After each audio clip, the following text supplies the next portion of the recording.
Everyone, please follow me. 起立，面向佛堂，参加三鞠躬，一鞠躬，再鞠躬，三鞠躬，参加各位点传师一鞠躬，开班一鞠躬，请坐下。Please be seated. So I want to send a welcome to everyone for joining us today. Today is the spring ritual, so that particular ritual will be twice as long as the typical midday ritual, and therefore when that happens, we usually scale back the time, and Bill has graciously agreed to let me present my thoughts on the Tao for the 1 hour that we have instead of the usual 2 hours that we have together. So my idea for today is that, number one, we have one leftover question from last time, and that was from multiple sources, where people were wondering about my thoughts on a dietary question, like what happens, what about fish or seafood? That's commonly regarded as healthy food. What do I think about that? And then there's also a more probing question about the quote-unquote the fake meats that some places, vegetarian restaurants, for instance, they have that. You can also buy them from supermarkets. They're made out of different kinds of things. There's for instance, patties that are made from soy. There's patties that are made from wheat. And there's also fake meat made from mushroom stock. So I definitely have looked into the topic and will be very happy to discuss that further. I know that not everyone wants to hear about dietary questions and answers, and therefore I will keep it brief. The other part about today that I think we can get into is further exploration of the Qingjing Jing. This is becoming sort of a parallel track, so we'll come back to it again and again. Qingjing Jing itself is relatively brief. It's smaller, shorter, more concise than the Tao Te Ching. So I think it makes a very nice supplement. Plus, this is one of those classics that is well known to the Chinese, but not at all well known to the West. So there is a great deal of value, I think, for us to explore the Qingjing Jing line by line, section by section. When we're done, I'll put it out as an affordable ebook that people can get for like I don't know what the going rate is, but perhaps something like $1.99, $2.99, or something like that. So it need not be as expensive as a ebook that you typically see, which is usually the same price as a physical book. So you and I are working on that book in the future. As I go through each one, I'll be jotting down thoughts. The collected edition of the ebook will contain not only translation, but also extensive commentaries and notes. So that's the overall idea for today. Let me start as usual by going into the ritual. So today, as I said, we're going to be doing the spring ritual momentarily. So we'll be ending our session about an hour from now at 11:30 roughly. So we'll do the meeting ending ritual shortly before that. So today it's all about Qingjing Jing and also questions. If anyone has additional questions for me, please feel free to type it out. If you're participating online, go ahead and type it out, and I'll either get to it this time or I'll get to those questions next time. I have seen places where people discourage questions or sometimes even disallow questions. That, in my opinion, is contrary to the spirit of the Tao, which is about openness and directness of connection among people. So next week, on the 8th, we'll be returning to Chapter 70 I do have a story that I've prepared for you to illustrate the principles in Chapter 70. So we'll get to that next week, and then we'll move on to Chapter 71, etc. We're closing in on Chapter 81, which is the very last chapter of the Tao Te Ching. Okay, so let me go to the question that we had before about seafood and meat substitutes made from soy or wheat. So first of all, I'm glad to see people taking an interest in this, and I will also say that I myself practice vegetarianism.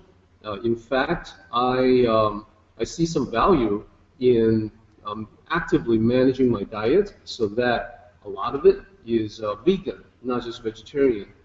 So in case anyone is wondering what the difference is, with the Chinese-style vegetarianism, the whole idea is that it's compassion-based, and therefore it is okay to have dairy products and eggs, because getting dairy products and eggs, those activities do not involve the killing of living things.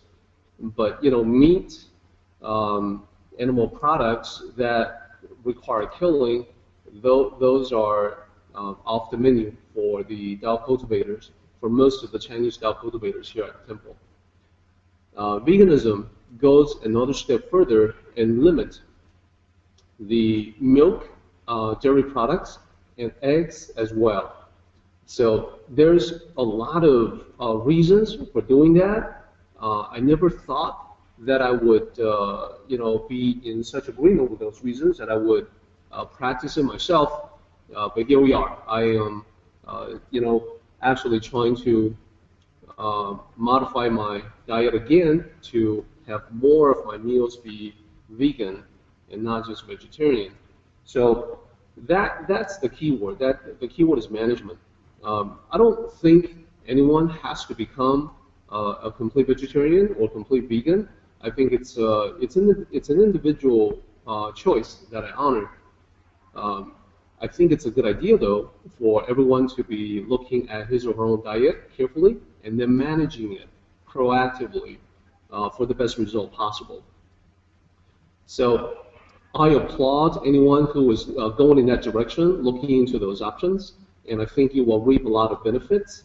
The assumption is that people who go that path are depriving themselves. I think that was my initial assumption as well. But I have learned over the years that, number one, it's actually opening up a whole new world for me, where my dietary choices are even more varied than before, and I actually enjoy not only health, but also very tasty foods. So the other thing that I want to be sure to point out is that the scientific and medical research on the topic is unambiguous, that even doctors who themselves are not vegetarians, they will definitely agree with what I'm about to say, which is that it's all about increasing your vegetarian food intake and decreasing your non-vegetarian food intake. And that's where the management comes in. So let me answer the question directly on seafood. Isn't seafood a health food? And if you look at, for instance, some people will say, if you look at the Japanese, we know Japan is where we get sushi from, right? So that's certainly seafood. And look how healthy the Japanese people are compared to Americans. Americans are, I think, many books have pointed this out. As a population, we're not very healthy compared to the rest of the world. So, with that particular concept, let me address that right off the bat. The Japanese who are healthy today are Japanese who have been living for quite a few decades now, and therefore they are what you and I may call the older generation. So their dietary habits are very different than the younger generation of Japanese population, and certainly very different from what we think of as the pardon me, as the American diet, as the American popular dietary patterns. But even there, let me step back and say that North Americans did not really eat like this since forever. If you were to speak with someone who is, for instance, 70 years old, and someone who's 70 years old, 60 years ago, they were 10 years old, 60 years ago brings us back to 1950, they remember a time when the American diet was extremely different. And therefore, if they follow those patterns, which is consumed sparingly and not as much rich foods, they enjoy the benefits of that. They enjoy great health. A lot of you guys know that Janice, my wife, volunteers at the local library, and so she encounters many volunteers, and many of these volunteers are senior citizens. So she sees the division between the two categories, and it's a pretty stark contrast. On the one hand, she encounters a lot of active seniors in their 70s, 80s, and 90s. Many of these are, a lot of them are so incredibly healthy and active, their minds are still sharp. And when you find out about their habits, you quickly realize that their food intake is habitual avoidance of rich foods, that they will still have it every now and then, but it's never that much. And she also knows seniors not quite as long-lived, 60 years old, 70 years old in some cases, that are not doing that well. They're on many medicines. Some of them recently have bypass surgery, etc., to take care of problems. We know who they are, and we know that they are definitely slowing down. Their quality of life is not where it should be. So these are the ones that have the regular intake of very rich foods, including meats. So it's pretty clear that that's a recipe that leads to a drastic lowering of the quality of life. And there's been studies that's been done with Seventh-day Adventists showing the exact same thing. So that's not just personal observation, anecdotal evidence. That's actually multiple studies, very well documented. Now, people will say, well, but I want to enjoy life, and therefore I still need to have my steak, I need to have my hamburger, I need to have this and that. Well, one thing that I learned about that changed my whole thinking on it, is how flexible the human taste is. So one thing that I brought up last Sunday over lunch was the study that showed how if you were to, for instance, limit salt intake for experimental subjects, for several weeks, and then allow them back to use as much salt as they would prefer, then what they always discover time after time is the amount of salt that they go back to is never as much as they have before. But this is as much as they want. It just means that their taste buds have changed. So a lesser amount of salt is more than satisfactory for them. So just so everybody knows, tastes can change, and it's not just the salty foods, it's everything about taste. This is the reason why when I went on this little journey for myself, that I discovered this very disconcerting fact that I could no longer have certain kinds of foods, not because I didn't want to, not because I forced myself not to, but because they tasted strange, they tasted funny. And the first one to go was chicken, actually. And I remember being a little bit upset about that because, I was thinking, why can't the red meats be first? Why does it have to be, the healthy chicken or the quote-unquote healthy chicken? I have since learned that all kinds of meat have a damaging effect on the body, And the reason why we have healthy seniors is because the human body has the ability to process that to a certain extent. Therefore, if you limit your food intake, you'll be doing fine. You'll still minimize the negative impact on your system to manageable levels. And for some people, genetically, they're able to handle it to minimal, insignificant levels. However, nobody has the genetic capability to handle constant rich foods and meat intake. Nobody has the ability to handle that. It doesn't matter how great your genetics are. Therefore, if you are having that daily hamburger, if you're having that weekly steak, etc., it's 99.9% certainty that it's going to have a really horrible impact. So I'm not saying to stay away from it. I'm just saying manage it to the level where you can do without it for extended periods of time. And it used to be, cakes used to be, is very rich, and it used to be just for special occasions like birthday. Today, the way that we live, every day is a celebration. Every day we have rich foods. So that's the number one overall principle. So the Japanese people who are healthy on seafood, that's an illusion. You haven't lived through the years in Japan or in Southeast Asia in general, as I have, where most of us have seen sushi, but very few of us have seen a typical meal, a Japanese meal back in those days, which was nothing more than rice and a few pieces of preserved vegetables. Preserved because back in those days, refrigeration was not that widespread. So that was considered quite common and quite normal. Now, it had health benefits that we're not really realizing until now. But doctors in Hawaii who work with multiple generations of Japanese Americans, they definitely see this. The older generation do extremely well. Younger generation do as poorly as the younger generation on this side of the Pacific. So seafood is not health food. Fish is not health food. And to get more information on that, I would urge you to take a look at a great article that has been written by Dr. John Madugo.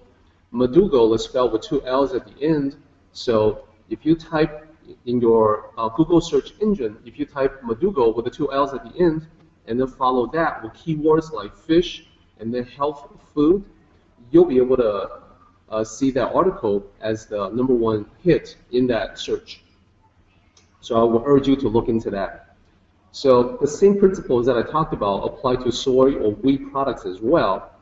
There is a lot of studies on the negative effects of soy or wheat, and people are not really understanding, they don't really have a sense of proportions. There is some negative effect from heavily processed foods of all kinds, including heavily processed soy, heavily processed wheat. The damage that you get from that is not in the same league as the damage that you get from meat and animal products. So the least damaging, the most nourishing, the most helpful will still be fruits and vegetables. So the soy patties, the wheat, meat, etc., those occupy a middle ground between the two. So there again, whether it's meat or fake meat, my advice to everyone is to adopt the Asian way of consuming those. What that means is that rather than, if you think about the Western plate, you get this entree, and the main course is meat. It's a slab of meat, whether it's fish fillet, whether it's a steak, whether it's chicken. That piece of meat is the centerpiece. Surrounding it, you have some vegetables, maybe steamed vegetables. You have a little bit of starch. Maybe you have some mashed potatoes. Maybe you have some wild rice, etc. Think about the difference between that and the typical Asian meal. It's reversed. For the Asians, they cook the meat. When they do have meat, it's in smaller portions, smaller amounts, and they cook it with a lot of seasoning. Therefore, it is savory. The main part of the meal is a bowl of rice, And if you just have the meat by itself, it's way too salty, but if you have it with rice, it's perfect. So that way, you never overconsume too much meat. And if you limit it to just a few times a week, your body can probably handle it just fine. If you want to become a vegetarian, more power to you. Not taking any chances, you'll be reaping the maximum benefits of that. And there, I would say, be very careful though to not have greasy foods. The biggest damage from meat products and processed products of all kinds is the fat contents, the saturated fat. That's what does the most damage. So if you have a vegetarian meal but it's very greasy, cooked with a lot of oil, or if you have a vegan meal that is cooked the same way, that's still going to have an unhealthy impact on you. That's how you get vegetarians who end up with a stroke or a heart attack. It doesn't matter that they've been eating no meat. That's a good reduction, but it's not all the answer. You still need to watch the intake of oily, greasy foods, rich foods. So that's the bottom line. So anyone who would like to discuss that further, I will be very happy to answer additional questions. But for now, I want to get to the main part of the meeting, which is about the Tao itself.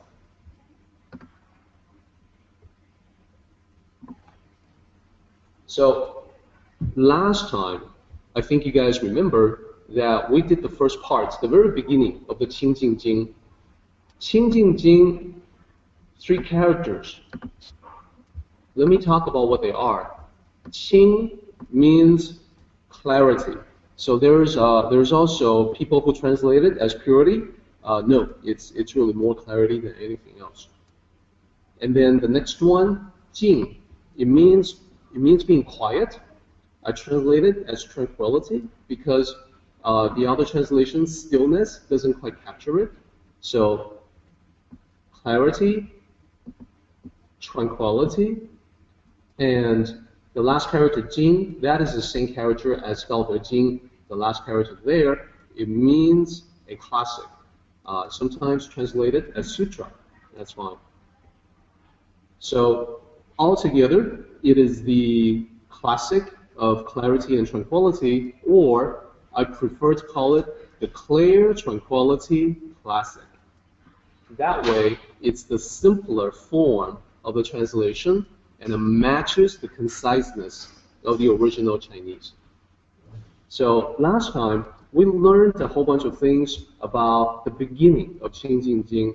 So let me talk about the origin of the book itself, the beginning of the book itself. It was written in the Tang Dynasty by anonymous Dao cultivators. The Tang Dynasty ranged from 1400 to about 1100 years ago. So we're talking about more than 10 centuries, quite some time ago. The purpose of writing the Qingjing Jing was to summarize the teachings in a way that would be easy for non-scholars to memorize. So back in those days, it was a rather common practice for students of the Tao to commit the entire Tao Te Ching to memory. Now, that's a lot of stuff to remember. That's a lot of stuff to memorize.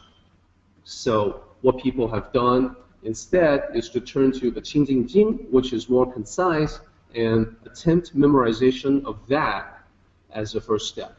Some of them go on to work on the Tao Te Ching, but back in those days, if you just imagine, there's no widespread use of paper.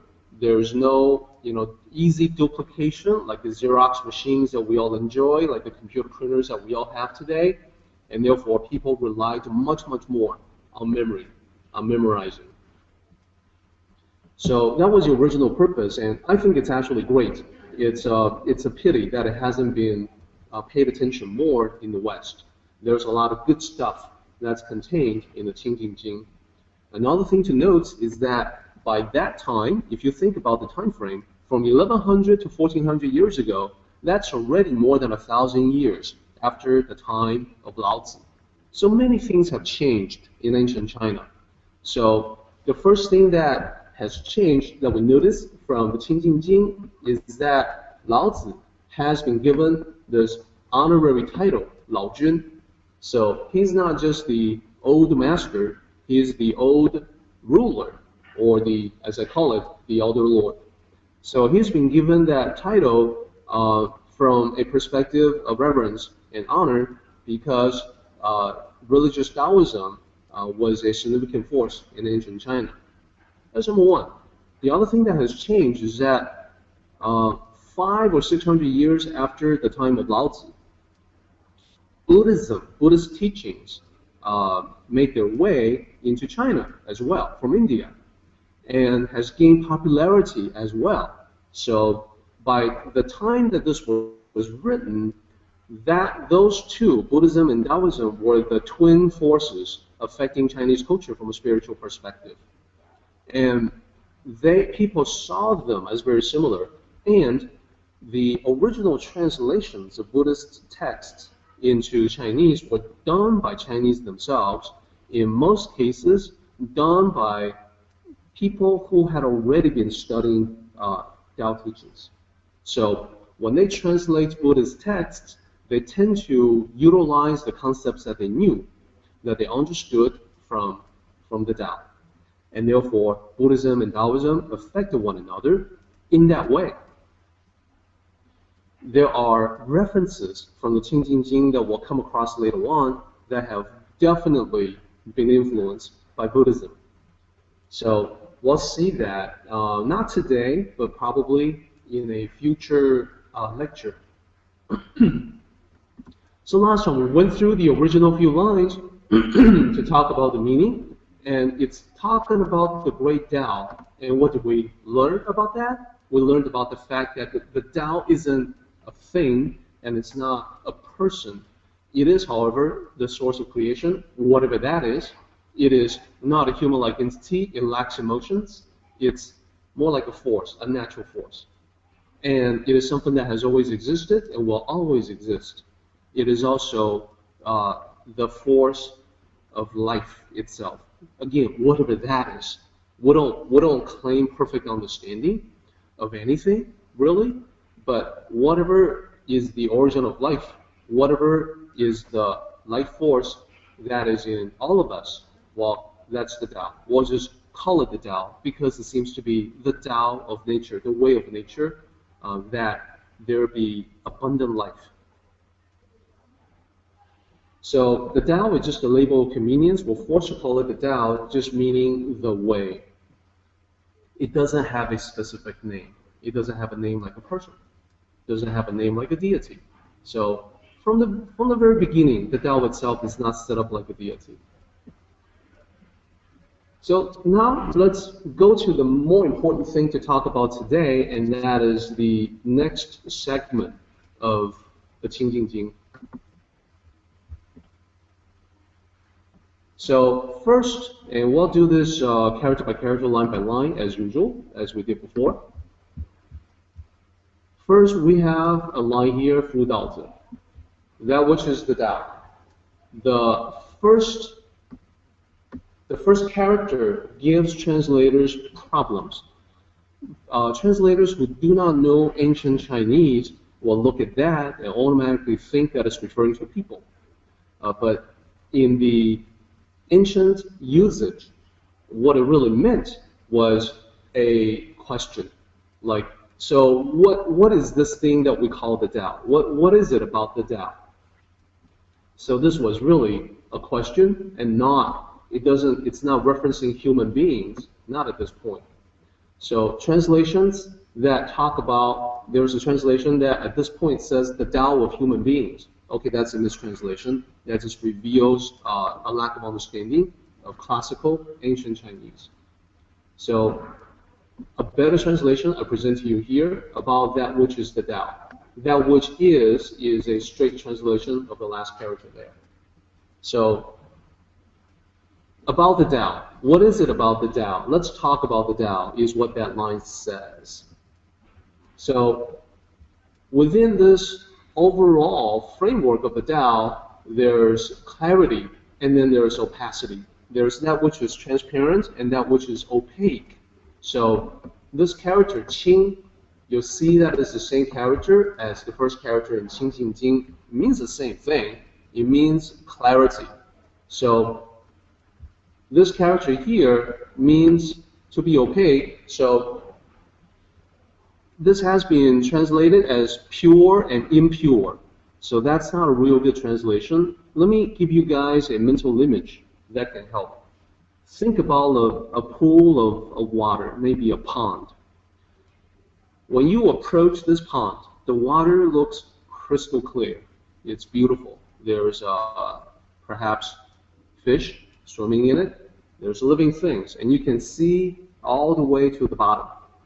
Now imagine if you poke at it with a stick and you stir up the bottom of the pond, you stir up the mud, then what's going to happen is that for a while the water becomes muddy, and therefore at that time you can no longer see through all the way to the bottom of the pond because the water is muddy.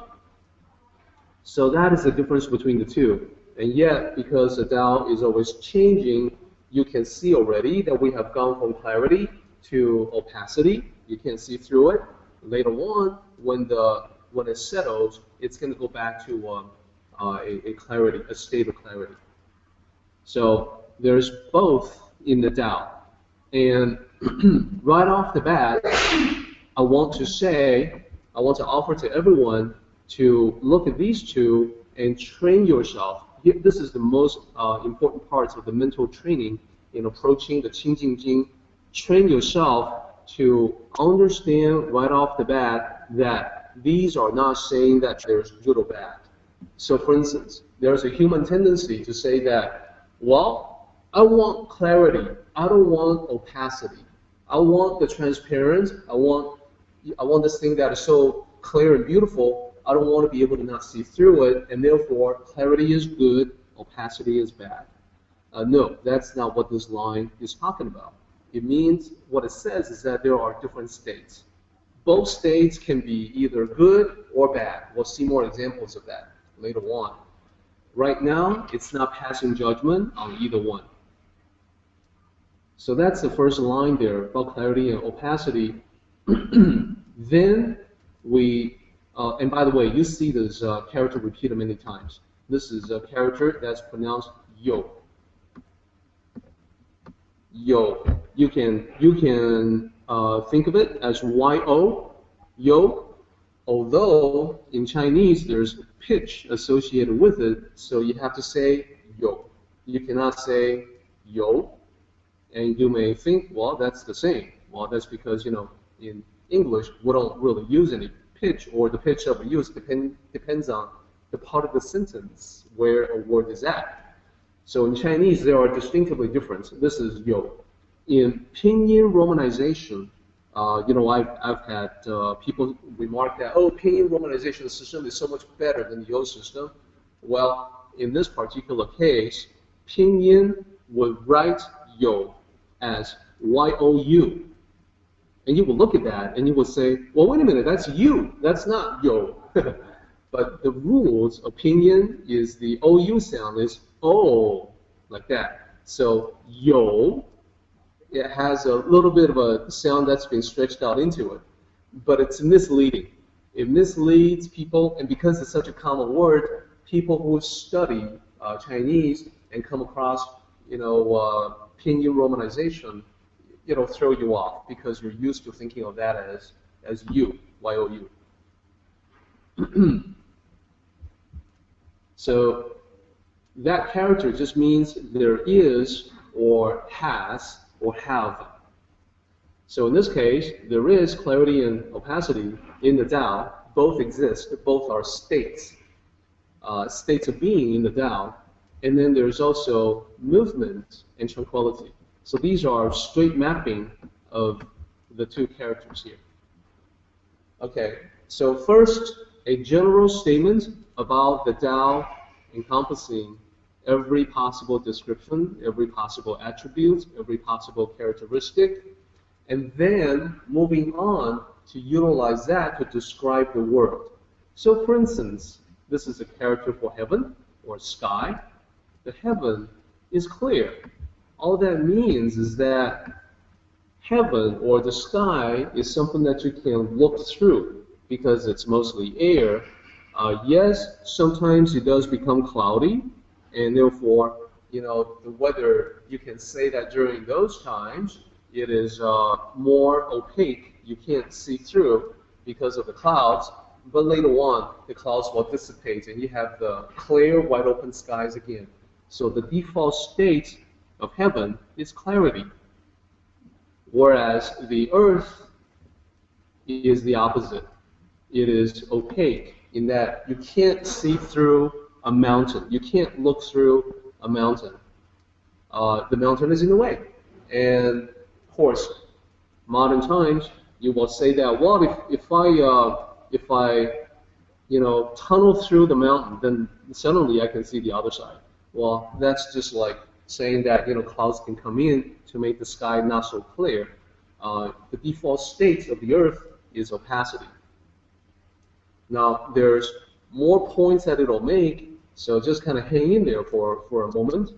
Then it says that the heaven is in motion. To the ancients, this is easy to see. They could see that the earth is tranquil or not moving. The default state of the earth is that it doesn't shake very much. It doesn't move very much. There's going to be times when there's earthquakes.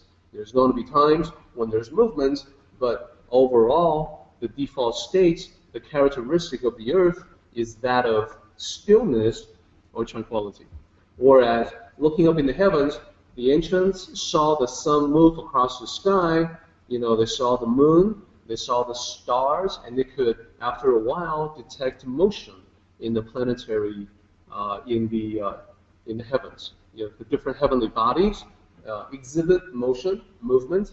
Of course, they did not know at the time that it was because the earth was moving that causes the sky to seem to be always in motion. From the perspective of someone who's at ground level, they saw the heaven as constantly changing and the earth is constantly unchanging.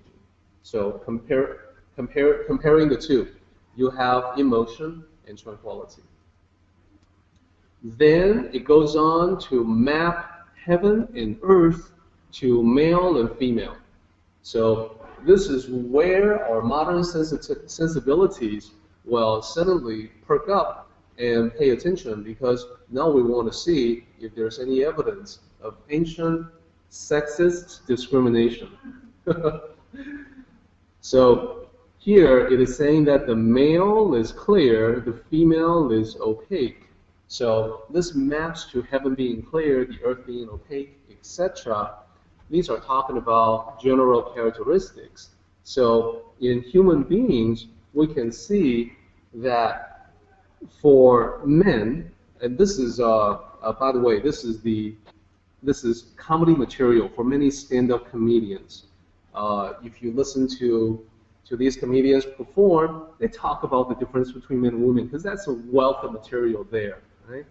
And some of these comedians will make it a point to talk about how ladies, listen ladies, guys are super simple. You don't need to second guess their motives. They only just want the very few simple things in life. So, and great comedy, of course, always contains a grain of truth. And, to a great extent, I think that they are correct. Guys are much more simplistic, much more transparent. It is very easy to see what they're after. I think, Foxworthy, James Foxworthy, he says, men, they just want a sandwich and they want to see something naked. That's it. That's all they want. Now, so the general overall idea is that there's more of a very overt and obvious nature to men. It is very, and I also think, when I see guys try to cover up their activities to, the spouse, I always advise them to forget it, because gentlemen, you can never cover up your tracks to a point where a woman cannot tell. I don't think you have a chance. I think you are very easy to see through. So you may as well not waste the effort. So anyhow, the overall concept is the obvious or overt nature of the male and the not so obvious nature of the female. So therefore, a woman can have, she needs her privacy. She has her hidden side that she doesn't reveal to the world. That is as it should be. The male is emotion, the female is tranquil. So this does not necessarily mean that women have the edge when it comes to meditation. I think my own mother is a good example of that. She cannot sit still for more than a couple of minutes at a time. She's always in constant motion. But this is talking about ancient times when if you were a hunter, you were probably male. You were going out, experiencing danger, trying to capture game and bring it back to the tribe. If you were in an agricultural society, again, if you work your fields, you are a farmer. You are probably male, and you go out and do your work, and then you come back home to domestic bliss, which is managed by the woman. So in ancient times, it seems rather obvious that the man is always the one that's going out there, taking risks, doing stuff, bringing things back, the breadwinner, if you will. And the female is the one who stays at home. Of course, in modern society, oftentimes we have Mr. Mom, we have the working woman, etc. So about the one thing that we can conclude from all this is that we play different roles at different times. Just like the weather is always changing, we say that the heaven is clear, and yet sometimes clouds come in, and it is not so clear anymore, or it starts to rain, or it starts to snow. Things are always changing, and therefore, this is not so much making a statement about how men are and how women are, but are talking about different energies that exist in everyone, whether male or female.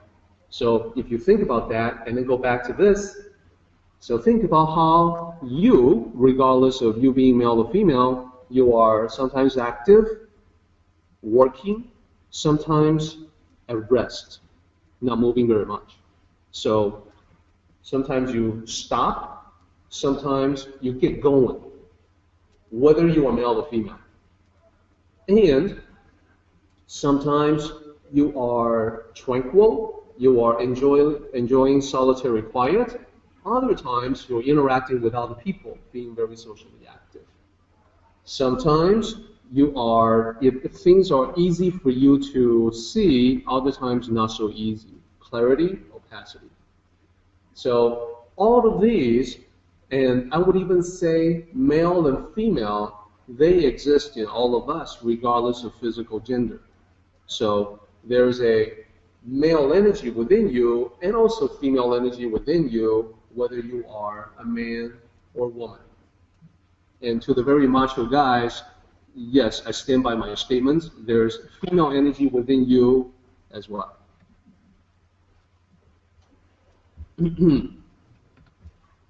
So let's talk about this. One thing that should become obvious to you, I hope, is that when you look at the statement, I hope you have this realization dawning on you. I hope you look at this and then you say, male and female, heaven and earth, clarity, opacity, clear, opaque, and motion, stillness, or tranquility. This is really talking about yin and yang, the complementary duality of yin and yang in the Tao. That, I hope, is the key realization before I reveal the next slide. Indeed, that is what the section is all about. Yin and yang are spoken of in the previous section as metaphysical energies, not so much as men and women. Men and women both exhibit yin and yang sides externally and also within themselves in varying proportions. Some have more of one thing, some have more of the other, and they exist in every aspect of a person, whether it's physical, mental, or spiritual. So the first major bullet point there, yin and yang manifests as qualities and everything. This can even be qualities in terms of descriptions, like tall and short, big and small, heavy and light, etc. What we know about yin and yang are two major factors or major considerations. Number one, there's constant transformation from one to the other. We're constantly shifting from one state to another state. Easiest way to see this is to think about the typical day for you, that you perhaps, head out to work, you go to the office, you engage in activity. So that's during daytime, that's a very yang part of the day, and the active part of the day, that itself is also very yang. And then you come back home. You shift from the active state to the resting state. At home, you don't have as many frantic activities to look after. You are able to have some peace and quiet, hopefully. You are able to recuperate from the day's activities. So that's the yin state. It's nighttime for most people, and that's when they take off from work, go home, and get some rest. So that's the yin state. So I would be very silly to say that yang is good and yin is bad. That would be like me saying that to be able to rest is a bad thing. To be able to come home is bad. To be able to sleep is bad. No. Those are all very good things. So the most important mental training, I'll repeat again, is that you have to get into the habit of seeing the last bullet point there. They are not intrinsically associated with any value judgment. Now, what we do with them will create the good or bad. So, yin and yang, the other big important thing, meant to be complementary, not conflicting. So, the ideal state is harmony between the two. Harmony when you transform and shift from one to the other. Harmony when you have interplay or exchange of energy or interactions between the two sides. So the yin and yang symbol is not static. It's always moving. It's in constant motion. Stuff is always happening there. And that constant motion sometimes will stop and pause. A pause that refreshes. That pause itself is a yin state. So as you are so you can think of this as the interplay and interaction between men and women as one possible example.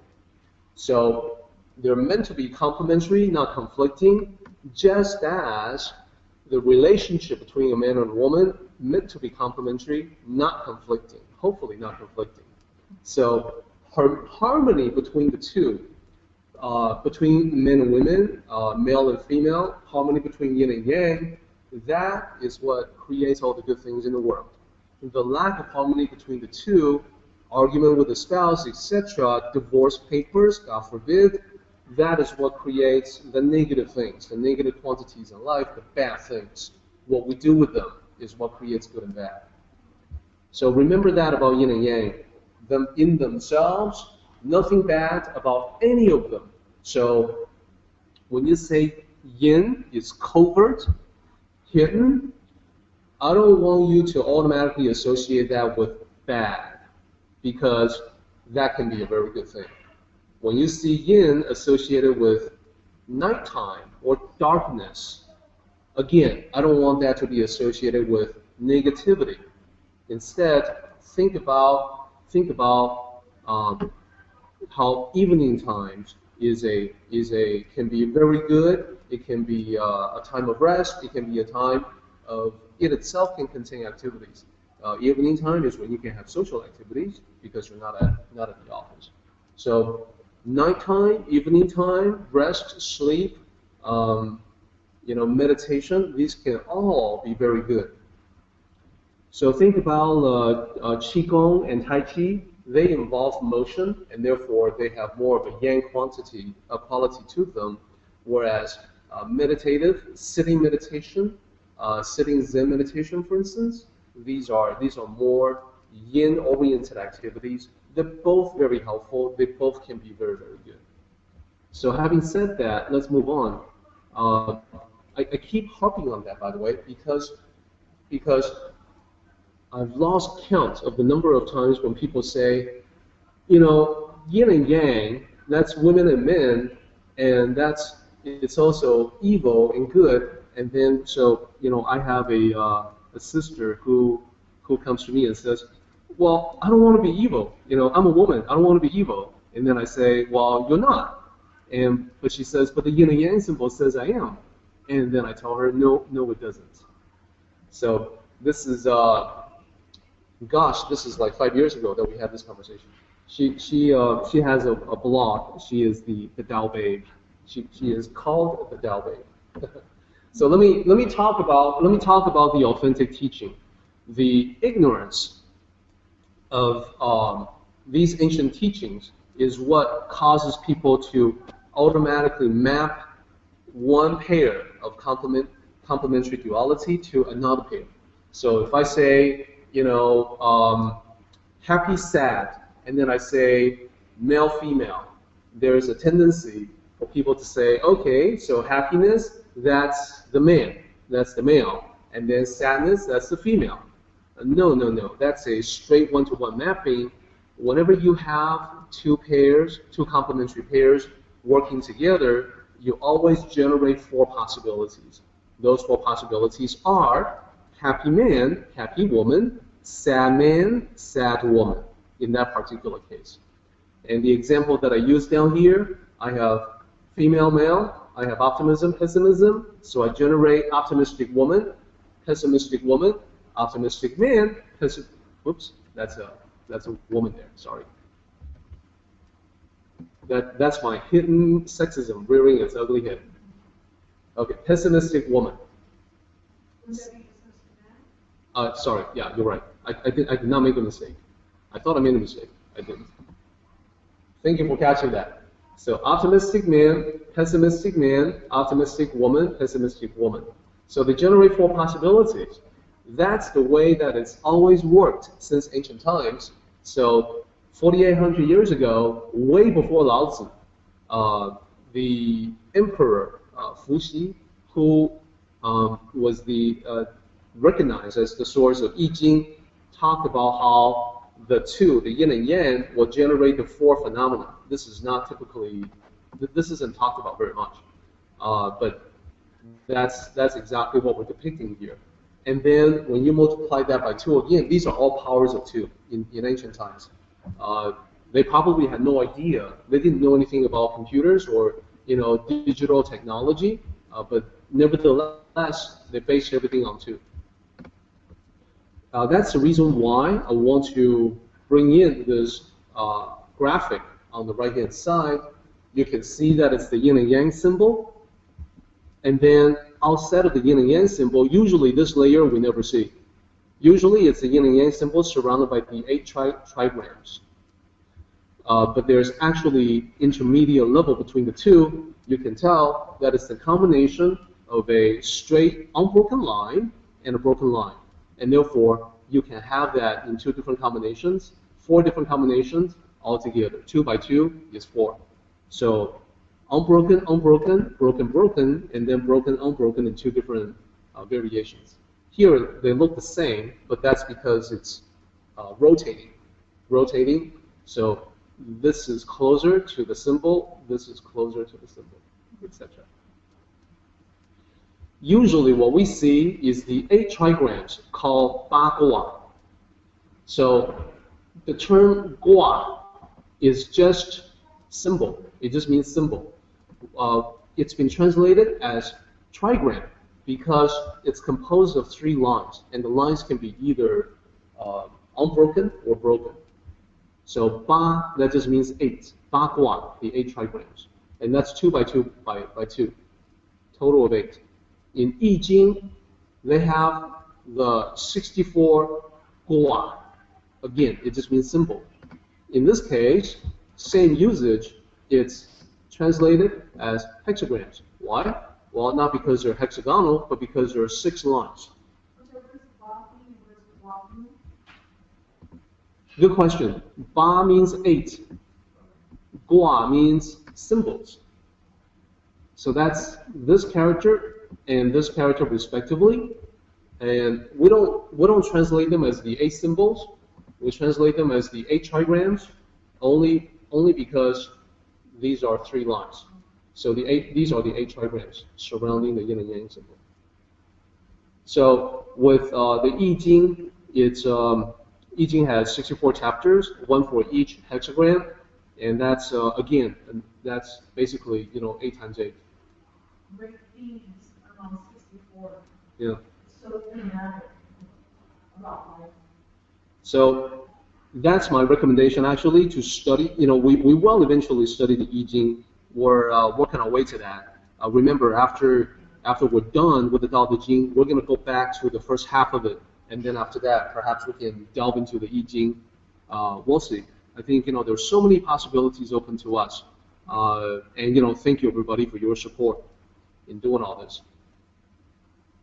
Okay, so remember this: multiple complementary pairs always yield multiplied results. 2 by 2 is 4, and then there's Ba Hua, and then there's I Ching. There's those who are interested. If you want to study, for instance, feng shui, you have to know the meaning of all the trigrams and all the hexagrams really well. And my suggestion is that there's value in studying the meaning of the trigrams and hexagrams, not so much for divination, not so much for fortune telling, but to understand life patterns and how they shift from one to the other. That is the beginning step of turning yourself into a living oracle, because you then understand the interplay of all the different patterns that exist in life. And if you want to, when you know the meaning of all 64, when you want to, you can cast those coins and do a reading. The value that I see in that is not so much to tell the future. If you are doing really well as a Tao cultivator, fortune-telling attempts will not work very well, because all of the negative things that you see in your destiny, those will be mitigated by virtue of genuine cultivation. Having said that, I would also remark that it's very difficult to get to that point, because most of us remember that we have to practice some teachings some of the time, and then the rest of the time we forget. And therefore, it is difficult to get to the point where you have transcended the negativities that await you in your destiny.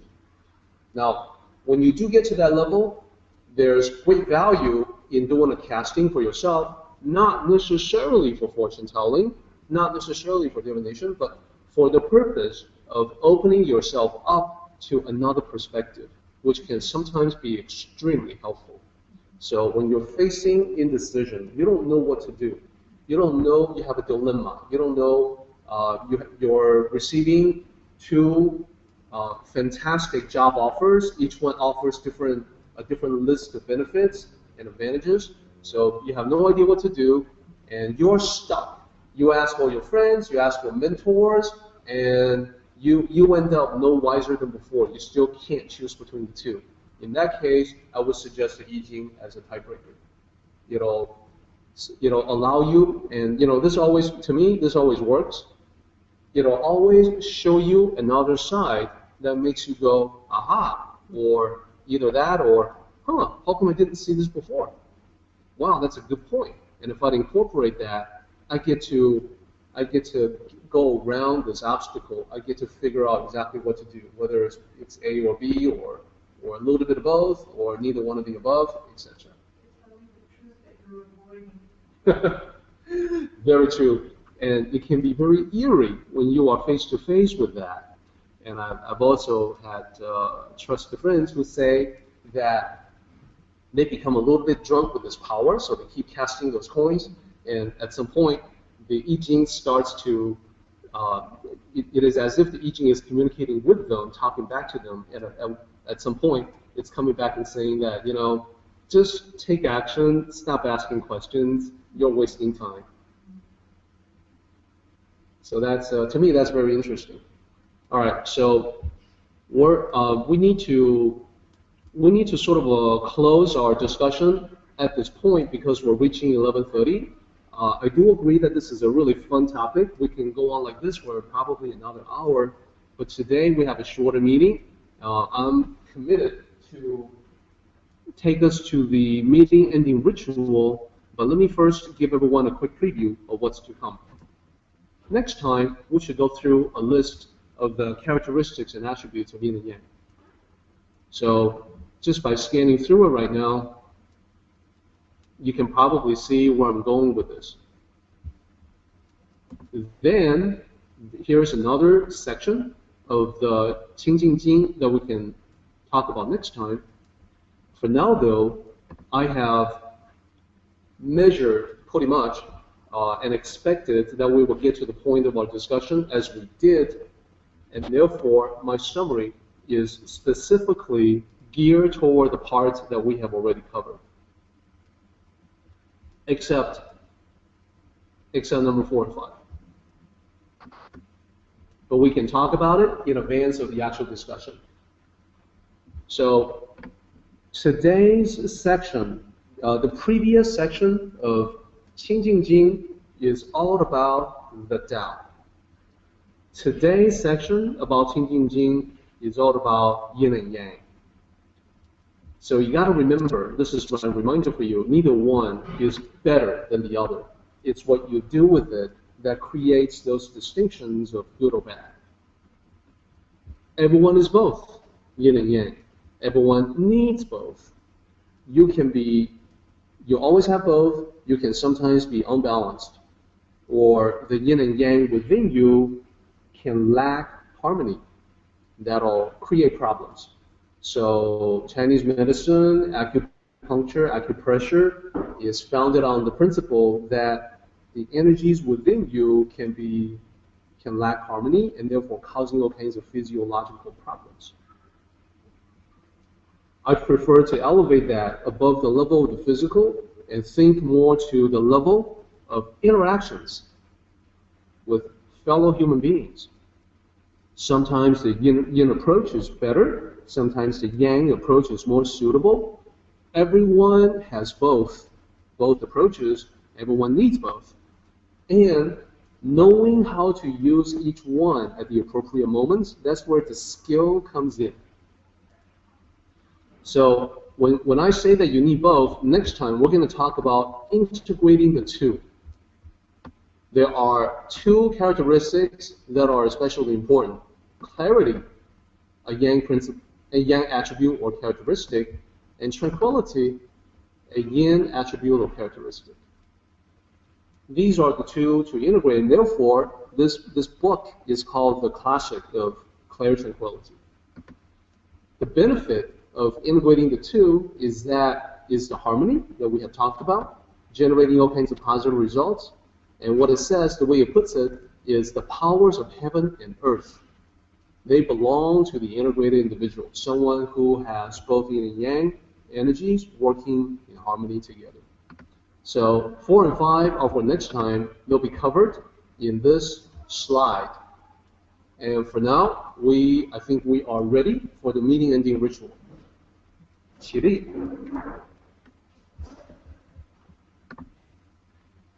面向佛堂，持架3鞠躬，一鞠躬，再鞠躬，3鞠躬，持架各位点传师一鞠躬，结班一鞠躬。Thank you, everybody. We're done for today. Is that a specific book? Yes. That's a good question. Is Qingjing Jing a specific book? I wanted to show this book. Let me bring you closer to the camera. Actually, let me bring the camera to the front so it's easier to see. translated? It is usually not translated. There's online translations of not very good quality.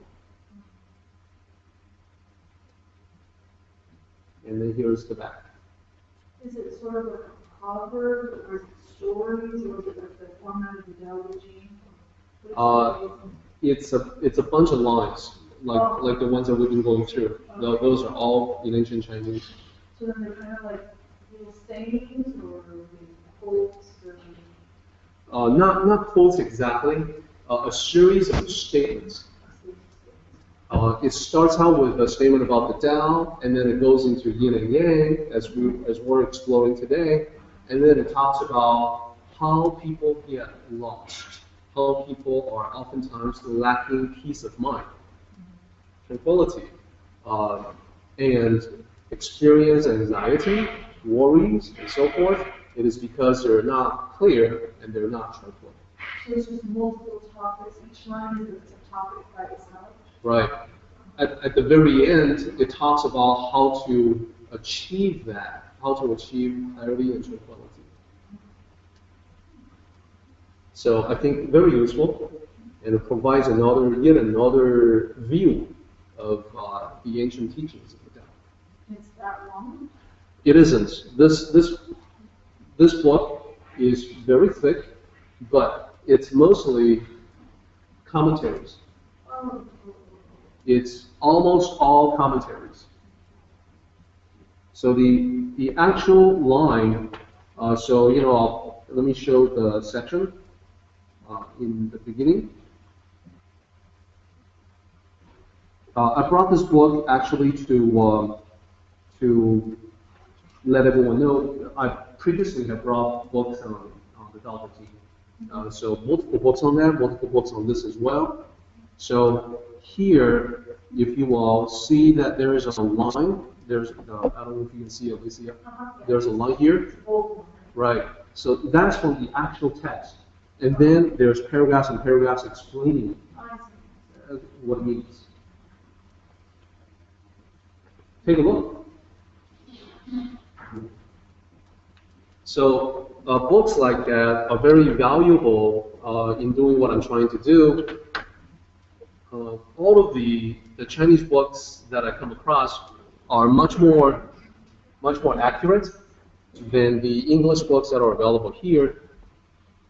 But even among the Chinese books, I have to evaluate, pick and choose, because just like anyone else, I mean, Chinese people are human beings too. They are some of them make mistakes. Well, all of them make mistakes. They're all human beings, and so there's varying levels of understanding. Some really are masterful, and some are just more at a beginning level with misunderstanding here and there. So this is one of the books that I work from. Of course, it's all in Chinese, so there's no section where I can just copy their translation into English. What I have to do is to make sure that I understand what the lines mean in Chinese, and then convey that into English by translating it as closely to the original meaning as possible. Oh, sorry. Yeah, that's the next section that we're going into. Okay. Yeah, Tang Dynasty work. So, does anyone have questions? Questions for me? Oh, okay. I see a whole bunch.